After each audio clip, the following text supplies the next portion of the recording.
नमस्कार, आपण पाहत आहे भांडा फूड न्यूज. एका दमात भ्रष्टाचारी कोमात.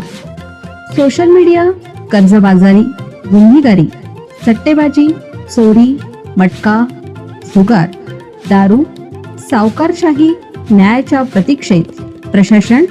भांडा फूड न्यूज. एका दमात भ्रष्टाचारी कोमात. 4 कोटीच्या एफडीचा बहाणा आणि बँकेला तब्बल 1.17 कोटीचा गंडा. पुण्यातील धक्कादायक फसवणूक उघड. बनावट कागदपत्राच्या आधारे औंध रोड येथील एका नामांकित बँकेची 1,17,00,000 रुपयांची आर्थिक फसवणूक करण्यात आली आहे. 4 कोटी रुपयांची एफडी करण्याच्या बहाण्याने ही फसवणूक करण्यात आली आहे.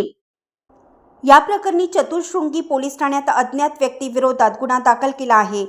बँकेच्या वतीनं निशित मुलचंद गौतम वय वर्ष 44 राहणार औंध यांनी फिर्याद दिली आहे. हा प्रकार 30 मार्च रोजी घडला आहे. पोलिसांनी दिलेल्या माहितीनुसार फिर्यादी गौतम हे औंध येथील पंजाब नॅशनल बँकेत मुख्य व्यवस्थापक आहेत. त्यांच्या अगोदर अंजना सिंग या मुख्य व्यवस्थापक म्हणून काम पाहत होत्या. आरोपीने सिंग यांना फोन करून तुमच्या बँकेत 4 कोटी रुपयांची एफडी करायची आहे, त्यासाठी किती व्याजदर मिळेल अशी विचारणा केली. त्यानंतर सिंग यांनी आरोपीला सर्व माहिती दिली. पुढे आरोपीने तो जमिनीचे व्यवहार करत असल्याचं सांगितलं. तसेच चेकबुक संपल्याने कंपनीच्या लेटर हेडवरून RTGS करता येईल का अशी विचारणा केली.